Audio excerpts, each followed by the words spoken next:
Umat sekalian yang terkasih, pekerjaan menggembalakan kambing domba telah membuat Musa itu menjadi orang yang penuh percaya diri.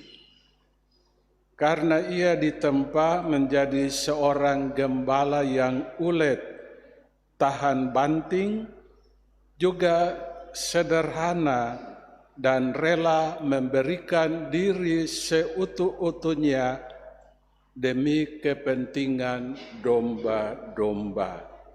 Itulah tipe seorang pemimpin baik, pemimpin sejati. Ia memberikan hatinya, seluruh hidupnya untuk domba-dombanya. Justru sikap seperti inilah yang dikehendaki Allah dari seorang pemimpin Israel, seorang pemimpin yang sungguh punya hati untuk bangsanya, untuk setiap pribadi. Dalam peristiwa penampakan di Gunung Horeb, Tuhan menyatakan dirinya di dalam nyala api yang keluar dari semak duri. Allah memperkenalkan dirinya kepada Musa dengan nama Aku adalah Aku. Begitu Allah memperkenalkan diri kepada Musa, Aku adalah Aku. Aku adalah Aku berarti Akulah Tuhan yang menyelamatkan. Jadi Aku adalah Aku, demikian Allah memperkenalkan diri kepada Musa, berarti Akulah Tuhan yang menyelamatkan. Aku telah menjaga dan memelihara Israel. Tetapi selain menjaga, Aku Allah membebaskan Israel dari penindasan dan perhambaan di Mesir. Akulah Allah yang telah memberi kepada mereka hukum di Gunung Sinai dan menghantar mereka ke tanah terjanji. Tanah terjanji adalah Kanaan. Kanaan itu adalah tanah terjanji. Mengapa tanah terjanji? Karena di Kanaan itu berlimpahkan susu dan madu.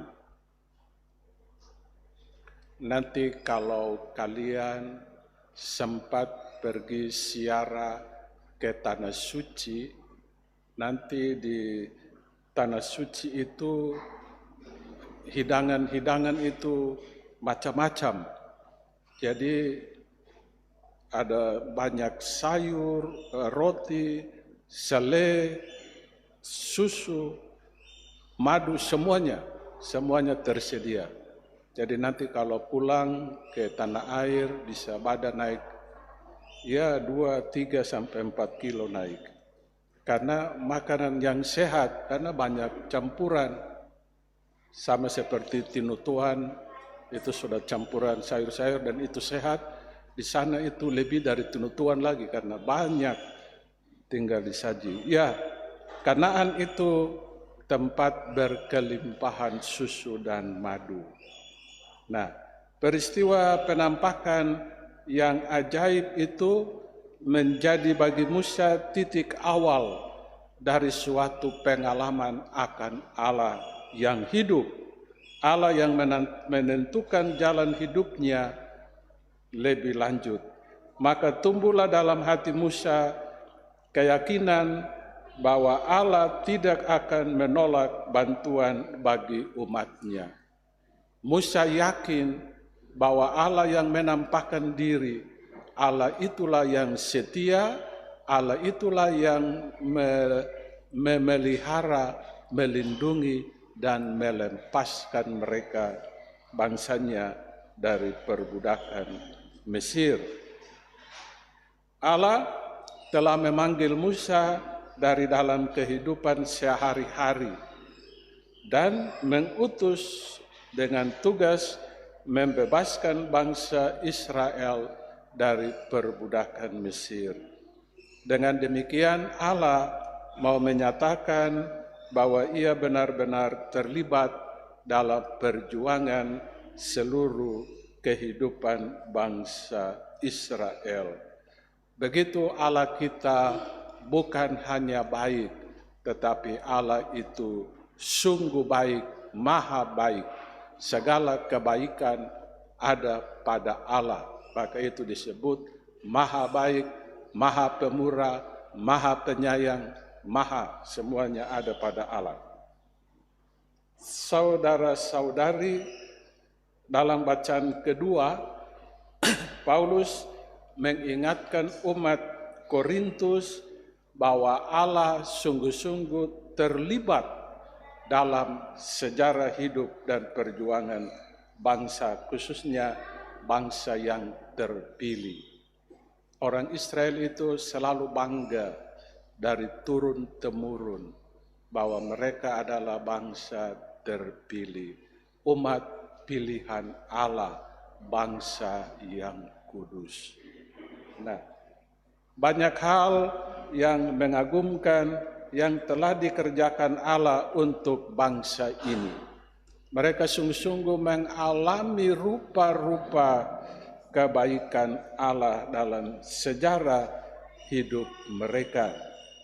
Membebaskan mereka dari perbudakan Mesir, melindungi mereka dengan awan, memberikan kepada mereka mana sebagai santapan, dan memuaskan dahaga mereka karena haus, air yang keluar dari wadas atau batu karang. Bagaimana balasan orang Israel terhadap kebaikan Allah ini? Rasul Paulus mencatat bahwa Allah tidak berkenan kepada sebagian besar dari mereka karena mereka ditewaskan di padang gurun. Itulah hukum yang diperoleh oleh bangsa terpilih karena mereka tidak setia. Begitu kalau anak yang begitu mendapatkan perlakuan istimewa, seringkali dia tidak setia, dia buat apa saja.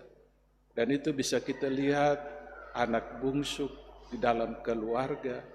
Karena tidak ada anak lagi, dia anak terakhir, maka seluruh kasih sayang orang tua kepada anak itu, dan anak itu dia akan menyalahgunakan kebaikan orang tua dengan buat ulah macam-macam.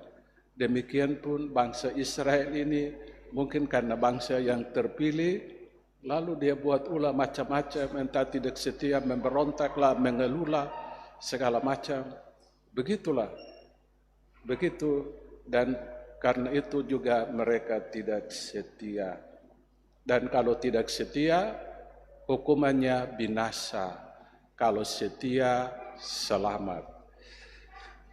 Pengalaman bangsa terpilih perjanjian lama harus menjadi peringatan bagi manusia di zaman sekarang. Atau orang bilang zaman now. Jadi pengalaman bangsa terpilih di zaman lampau, pengalaman yang tidak mengenakan, pengalaman yang begitu menjadi pelajaran berharga bagi kita di zaman sekarang. Sebenarnya dengan menerima sakramen permandian, krisma, dan ekaristi, seharusnya kita jadikan hidup kita ini kembali seperti sedia kala, yaitu kita menjadi putra-putri Allah, anak-anak Allah. Jadi dalam masa prapaskah, masa puasa, masa tobat, mengingatkan kita untuk bertobat, supaya kita tidak binasa. Karena bangsa terpilih ini sebagian bertobat, sebagian tidak. Yang tidak bertobat itu binasa, yang bertobat dia selamat. Maka ingat, kalau misalnya kita emosi, atau kita dilukai orang, ingat bahwa kita ini sudah menerima sakramen permandian, ingat kita sudah menerima sakramen krisma, ingat kita sudah menyambut komuni kudus setiap misa, ingat doa Bapa kami. Itu membuat hidup kita kembali ke jalan yang benar. Jadi ingat itu.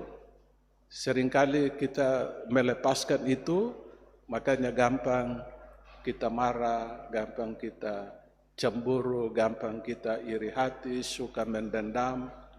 Dan itu kita harus menata kita punya kehidupan batin kita selama masa Prapaskah ini. Masa penuh rahmat, bertobat supaya kita tidak bertobat berarti berkiblat menghadap Allah, meninggalkan hal-hal yang jelek dan mau bertobat berarti kembali kepada jalan yang benar. Selagi kita tidak di jalan yang benar, berarti kita memutus jembatan cinta kasih. Jembatan cinta kasih itu dia menghubungkan kita dengan Allah dan menghubungkan kita dengan sesama. Kalau hubungan kita dengan sesama tidak baik, berarti jembatan kasih kepada sesama putus. Maka dengan pertobatan kita kembali untuk membuat jembatan itu seperti semula, supaya orang antara hubungan kita dengan Allah, hubungan dengan sesama itu jalan dengan lancar. Bagaimana orang bilang orang mengasihi Allah sementara dia membenci sesama. Apa yang kita buat terhadap sesama, itulah yang kita buat terhadap Allah. Jadi kalau kita mengasihi sesama, berarti kita mengasihi Allah yang kita imani itu sendiri. Moga-moga pertobatan itu menjadi tema kita selama masa Prapaskah masa ini. Masa bertobat berarti kembali kepada Allah. Karena dengan dosa hubungan kita dengan Allah putus dan hubungan kita dengan sesama putus. Dengan bertobat kita kembali kepada Allah, kembali kepada jalan yang benar.